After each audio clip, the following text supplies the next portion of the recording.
What follows is a significant discussion that you're going to want to hear. Apologies in advance for any volume anomalies, but I think the ride will be worth it, particularly for my progressive friends. Enjoy. Stand by for action.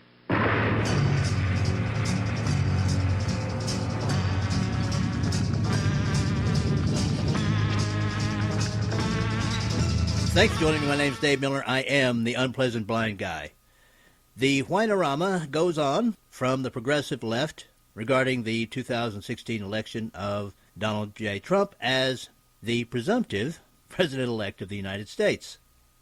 You're being told that you're being denied the opportunity of living in a golden progressive age because a horrible xenophobic, Islamophobic racist has been elected.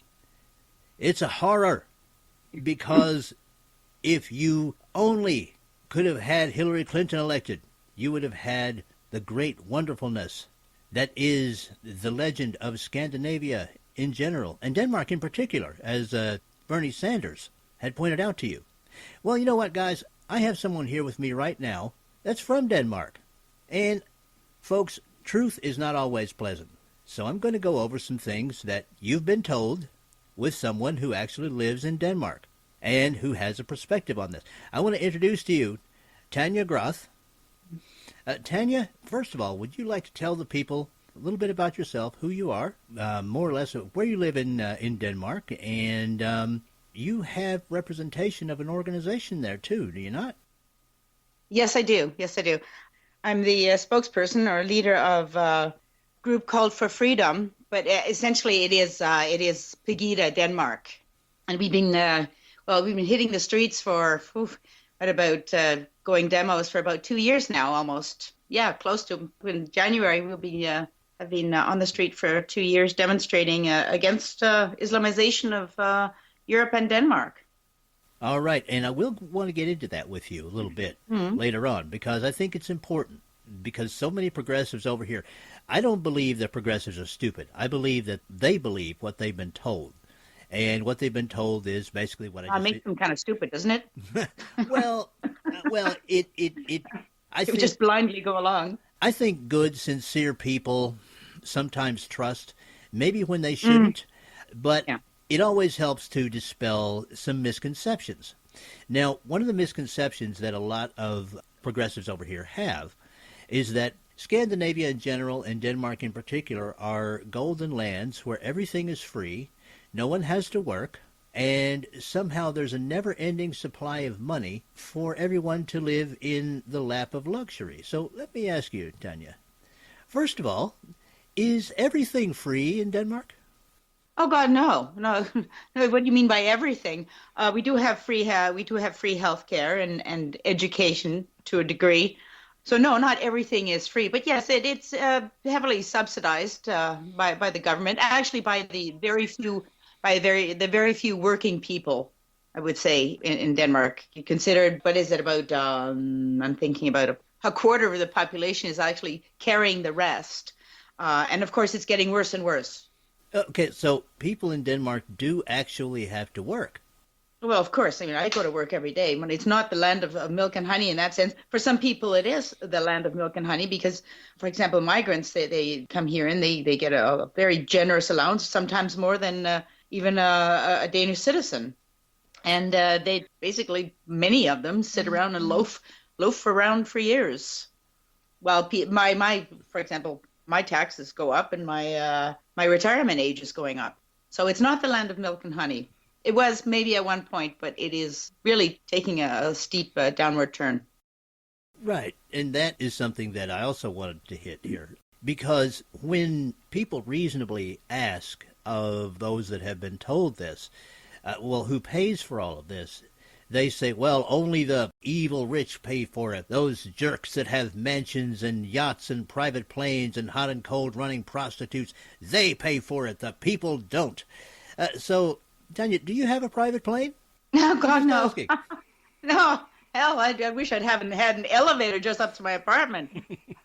So no private plane, no yacht, no mansion. No, not even a car. Hey, My last bicycle got stolen. Well, there you go. So, no, I can't live in a lap of luxury. I have like 60 square meters. Okay. It's like a small apartment. It's cozy, of course, but no, I do not live in a lap of luxury. I get up at 6 o'clock every morning. I go to work, regular job, come Well, home, and yeah. well, see, that's it. There are progressives here who believe that it's only the very rich that pay so that everyone else can live in that lap of luxury. Now, let me ask you, Tania, you work a regular job, as you say. Mm. About how much of the income you make goes for taxes? It's about 38%. Okay, so about 38%. Now, is that a national tax, or are there local taxes, sales taxes? Yes, there are. There are. So Yeah, so there are different yeah, taxes. 25% VAT. All right. Now, for those who don't know, a VAT is a value-added tax.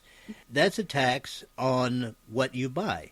And Yes. in Tania, in your case, it's 25%. So if you buy something that costs the American equivalent of $100 there, you pay $125 That's correct. because it's a value-added tax. Now, I want to tell the people that a Yeah. value-added tax is just a tax. There's no value added to it.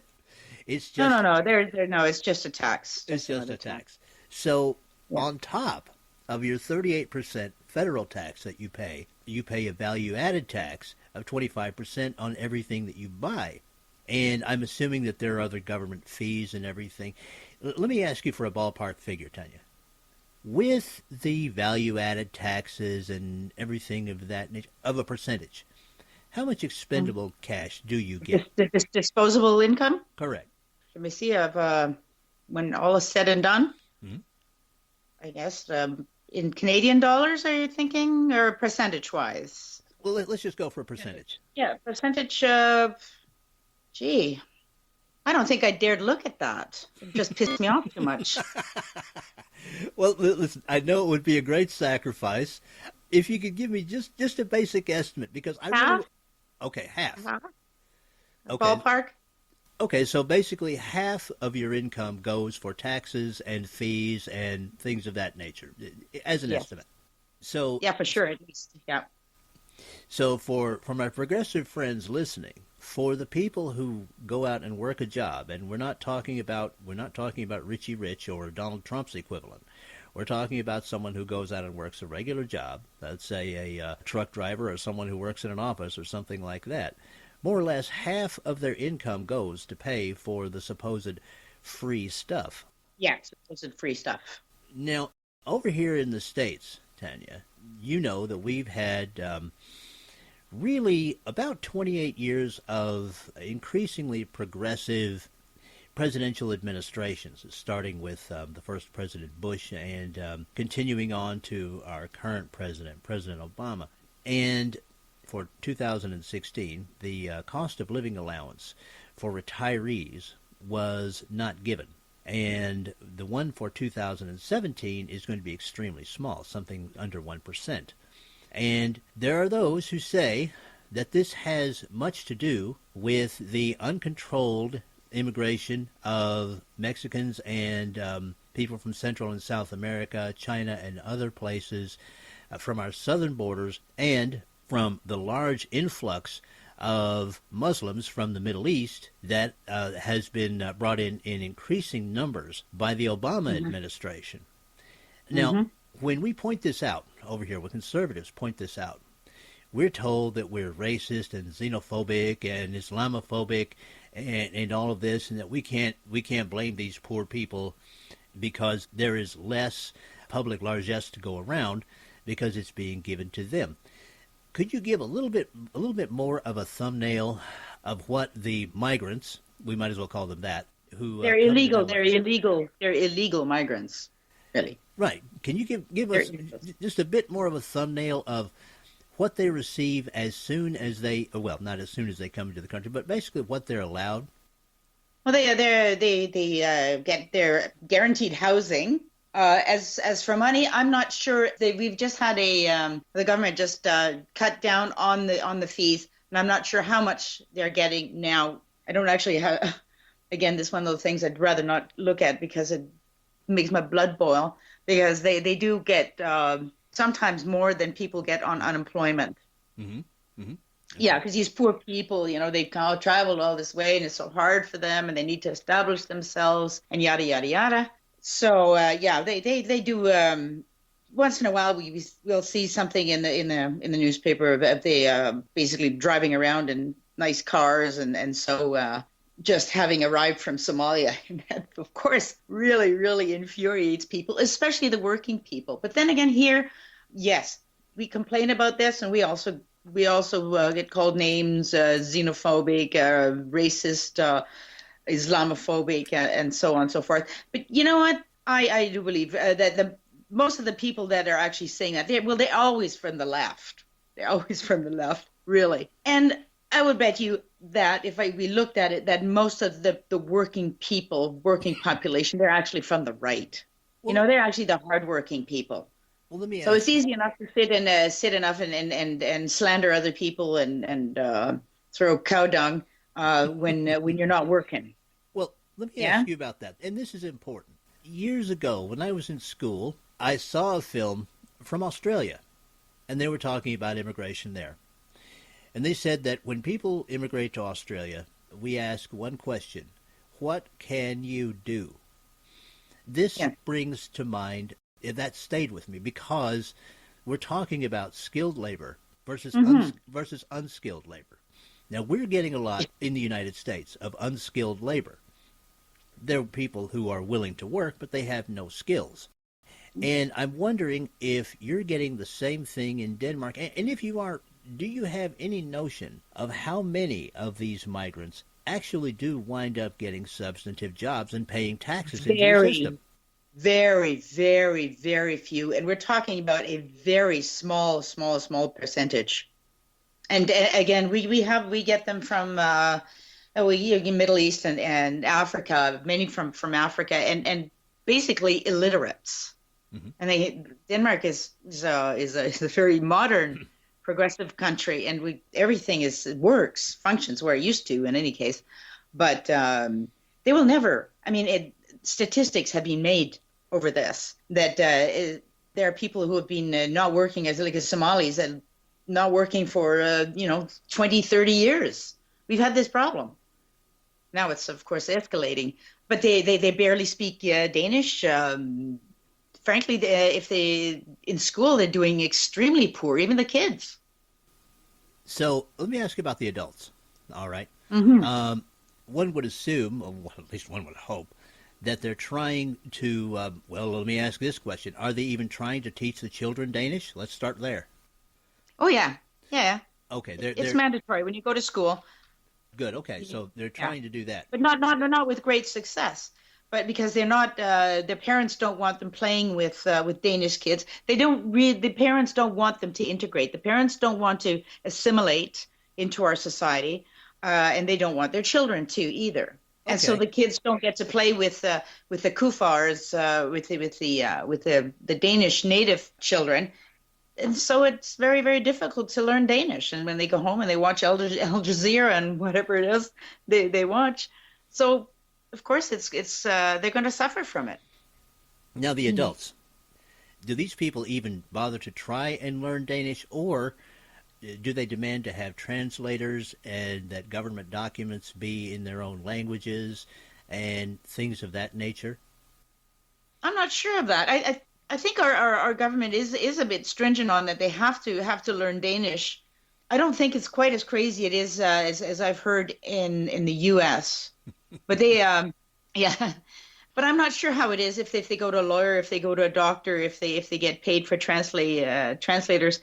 It wouldn't surprise me, but I haven't heard much of it. No. Okay, well No. that's what's going on here. I mean, we have government documents in several languages now, and there's a has been for years a movement here in the United States to get people who immigrate to this country to learn English just so that they can communicate and maybe prosper. Then let me ask you generally about immigration. And this goes to Pegida and to other organizations like that in Denmark. My guess, and correct me if I'm wrong, is that you are not opposed to the immigration of people who have skills, want to learn the language, and want to assimilate to your country's social and cultural norms. Am I correct? Absolutely correct. Of course, we have no problem with, like you said, people who have skills and who want to, that genuinely want to become Danish and be a part of Danish society. That would be foolish to have a problem with, for us to have a problem with that. No, we have no problem with that at all. And it doesn't matter where they're from. So it has nothing to do with race or color. So long as you have a will and the heart to be a part of our society and you have some skills and you can contribute, they're more than welcome. Absolutely. But those aren't the people who are coming. Right. Very few of them. That's what I was going to get into. What you're getting are people who have to be educated often from the ground up, who were probably illiterate even in their own countries, and people who have absolutely no social skills when it comes to Denmark. Well, they're not coming here, David. They're coming here for the money. They do get money here. Mm-hmm. Yeah, they get free money, what they call free, out of my pocket and other hardworking Danes' pockets. Mm-hmm. But the word is spread down in Africa that there is money in Scandinavia. And Scandinavia, they're suckers. Yeah. So they're not coming here to be Danish or to assimilate. They're coming here because, well, hey, we have money. Well, I guess you can't fault them for that. We can only fault our government for giving into that, which is creating this flood into Europe. If we shut the coffers tomorrow, Germany and all European countries said, you're on your own. You get not a penny. You get nothing. Nada. It would stop. The whole thing would stop. Right. In the States, we call that turning off the magnet. And certainly that's something that I advocate for here in the United States. And to my progressive friends, I just want to say that you're listening to Tania, and I'm going to ask her about this next.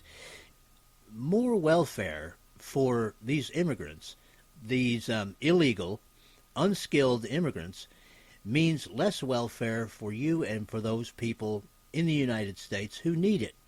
And that's why I'm talking to Tania right now. Tania, let me ask you this. The people in Denmark who actually need social services, the disabled, the elderly, the people like that. Oh, boy. Are they beginning to see services dedicated to them lessen? Very much so. Okay. Can you tell me about that? Very, very much so. Less nurses, less staff in the old people's homes.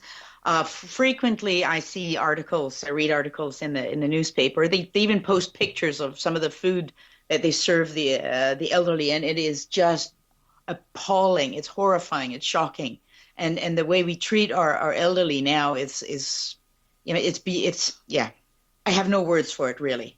And yes, the services are going downhill, and people are starting to notice it.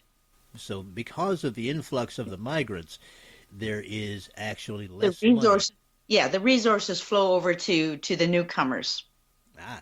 So basically, these elderly people who have worked all their lives to create this wonderful society that we kind of used to have, they are being treated like garbage. They're sitting in their dirty diapers and getting shitty food. Yeah. So that's the land of milk and honey for you now. Well, there you go, guys. I mean, that's the reality. That is the reality. Let's face it. Truth. It's pure economics. It's so simple, so simple. The more people you have not working, it's a smaller part of the pie for everybody. It's just so basic. Truth is not always pleasant, guys, and I know you've been told that somehow there's some magical formula that's going to make this work, and it's not working. And Tania is letting you know that. Now, I want to get into Pegida a little bit because there are people over here who say, "Oh, these people are terrible Nazis and they hate everybody that doesn't have their same skin color, and they just want to stomp around in jackboots and terrorize people and all of this." I want you to give me your impression, what you think Pegida is, and let me just ask you first, would you belong to any organization like one I just described? God, no. That's it. It's totally ridiculous. But they've got it into their head, the lefties, that's what we are. So, and there's no dissuading them. Never mind, we sometimes have people of very different colors coming with us on our demos They still yell Nazi at us. They still yell racist at us. There's a disconnect. There's a complete disconnect. We are not racist. None of us give a hoot what color people are, so long as, like we said, I mentioned earlier, the people who come to our country want to be a part of our country, and so they can be as black as the ace of spades. We don't care.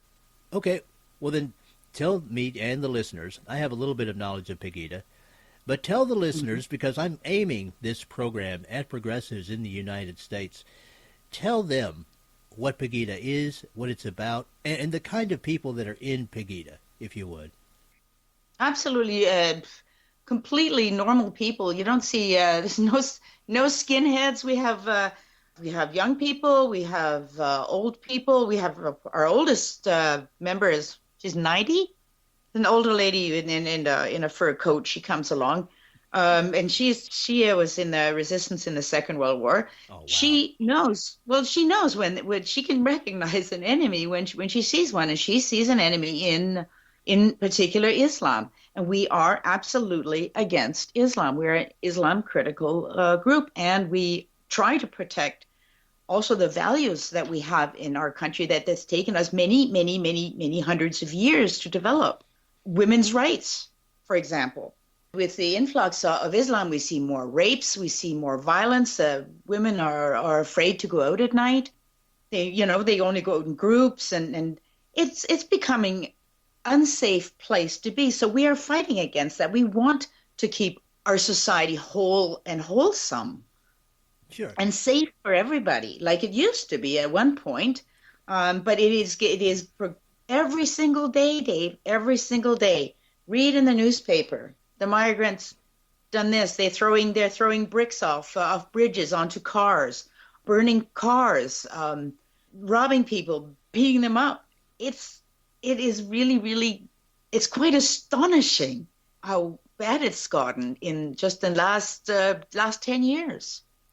But basically what we are trying to do is we're trying to inform, we're trying to let people know what Islam is. So we try to inform them about Sharia, and we try to make people wake up and step away from their TVs and their computers, and just to fight for our society, to fight for our culture. Our culture is changing with this foreign culture that comes in.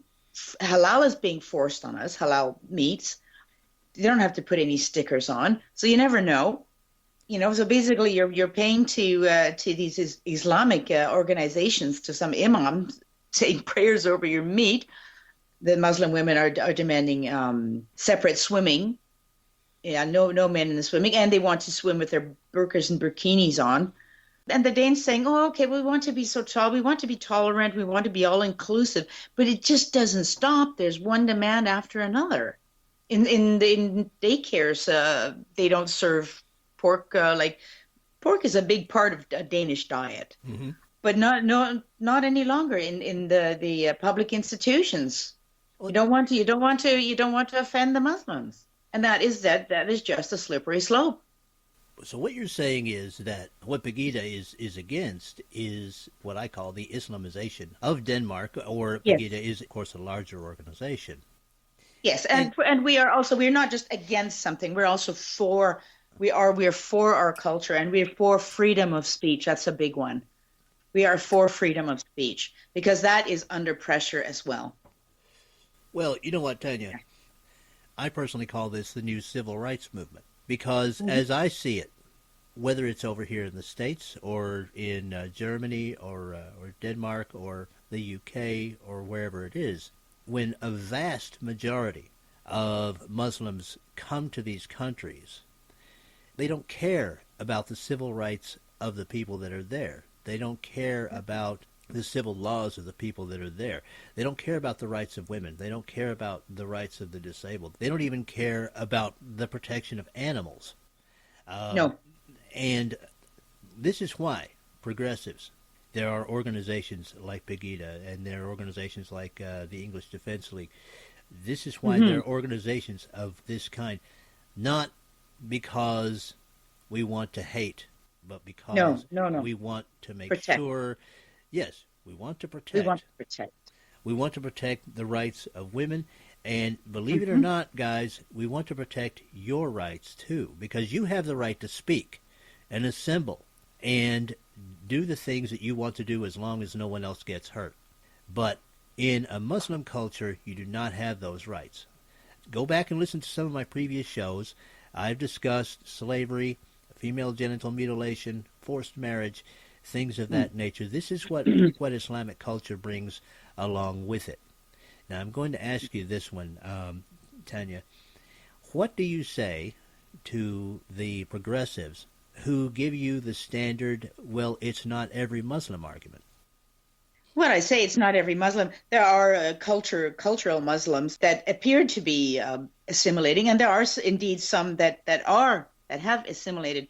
But my point is that if you are a Muslim, then the Quran is the law. See, what I see is that there may be a tipping point when there's enough Muslims that are radicalized, and they get more say. For example, get into the political structure, like death by democracy, basically. Then the moderate Muslims will turn. That is my opinion. Then they will go with the strong horse. See, this is an opinion that I've had. And I'm glad that to hear you voice it in a sense yourself, because over here, what is said is that, well, maybe only about 10% of Muslims are radicalized. And what they mean is only about 10% favor or engage in what you could call jihad of the sword, or violent jihad, shooting people, exploding dynamite vests or explosive vests, taking people hostage, that sort of thing. Only 10% of them do this, and the rest of them are just wonderful and want to live in peace. But if you look at the demonstrations that Muslims put on, you see tens of thousands come out when someone draws pictures of Muhammad. Hmm. And I have not even found 100 to come out in opposition to violence by Muslim terrorist groups. So my contention is that number is actually reversed, because when you're talking about the strong horse, what that indicates to me is what I've been saying all along, that it's not 10% of Muslims that are for a caliphate, for an Islamic-controlled world. It's 10% of Muslims that want to assimilate into the rest of the civilized world. Would you agree with that? Absolutely, 100%. Okay. Yeah. Nothing more to say about that, but yes, absolutely. Yep. There are so many impressions that our progressives here get from their news sources, and they're not told so many things that are going on in other countries that have this large influx of Muslim migrants. Folks, this isn't only Denmark that Tania is referring to. This is going on all over Europe, and that includes Eastern Europe and places like that. So, Tania, can you give the people a small thumbnail of the resistance now, the numbers and things of that nature that is beginning to rise in Europe to meet this, what can only be called this government-sponsored Muslim invasion? Well, we see it in now many European countries. The right-wing parties are gaining momentum, absolutely, and both in Denmark and in Sweden as well. Unfortunately, the lefties are still on power, but they will not be for long. I mean, the Trump election has also given a boost. Brexit gave a boost. Mm-hmm. Marine Le Pen, Viktor Orban, people like yes, that. I love Geert Wilders, and they're getting more and more. People are waking up.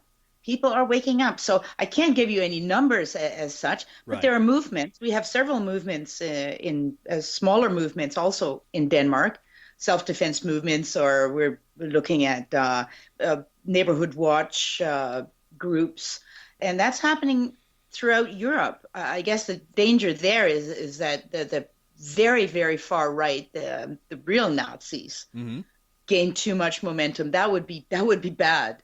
That would be bad as well. Absolutely. But mostly what you're, yes, and I would reject that as well. But mostly what you're talking about, though, are ordinary people Yeah. And the sizes of these demonstrations.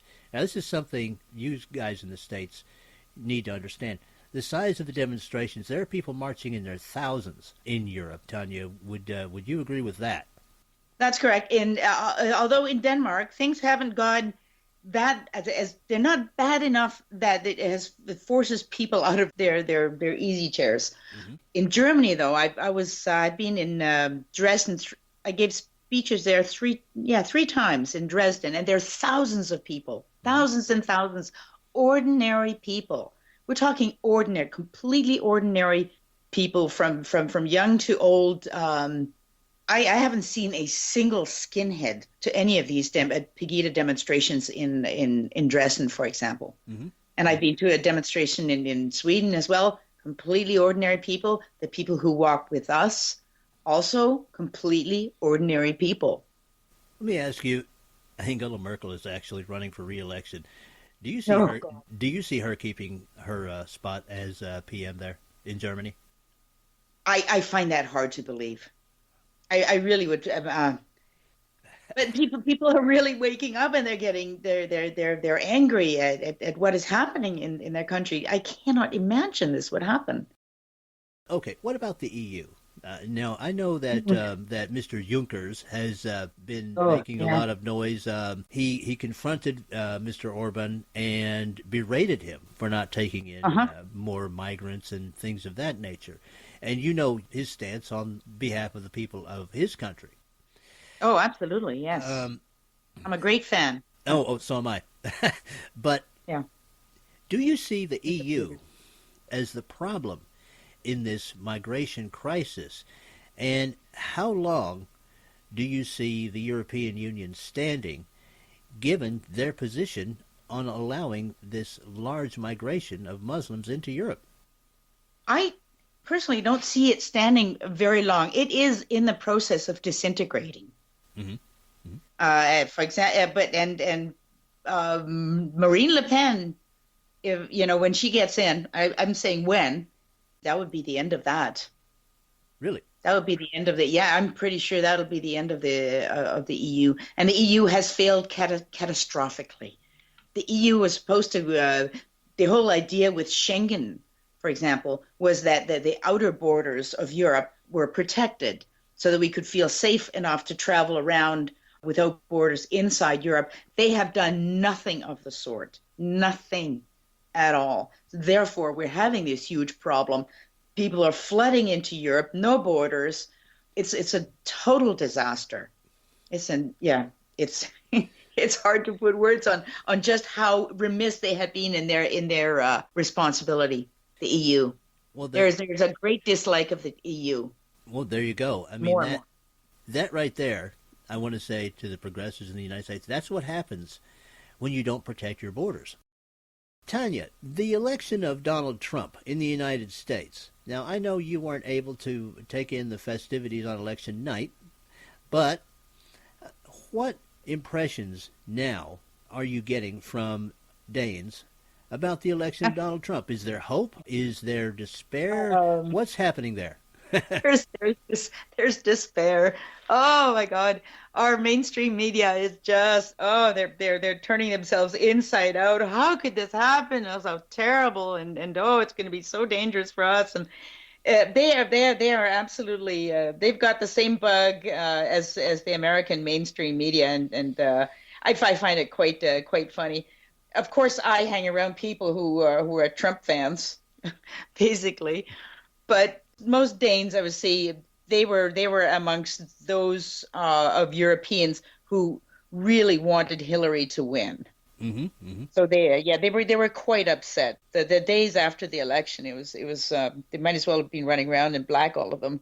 Oh, okay. Well, do you think that Danes, once the election of Donald Trump becomes a fait accompli on December the 18th, do you think that they will at least give him a chance as a leader, or are their hearts set against him completely now and forever?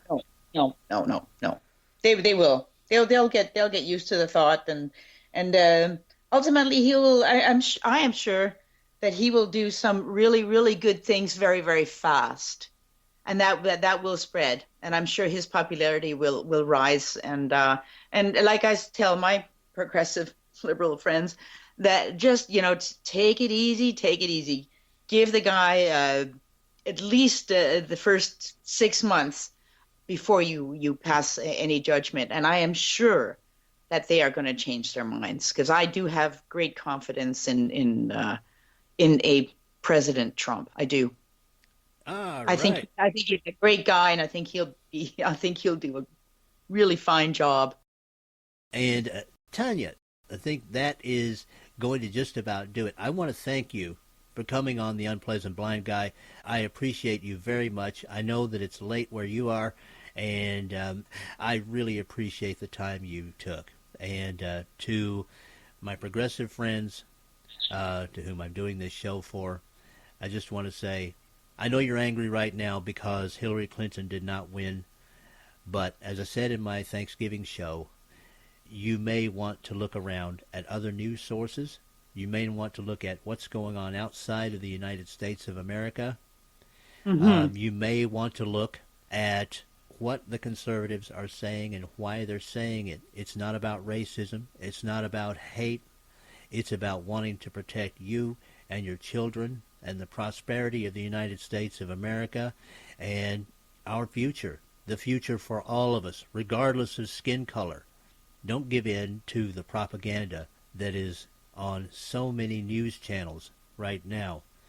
There is a future ahead for us, and it's a future that we all have a place in of prosperity if we will join together. And that's it for this time. I appreciate... Amen to that, Dave. Amen to that. Well said. Thank you. I appreciate Tania Groth for joining me this time, and I appreciate each and every one of you. Thank you for listening, and may your God go with you. Thank you, Dave. Goodbye. Bye. The Unpleasant Blind Guy is copyright 2016. Anno Domini.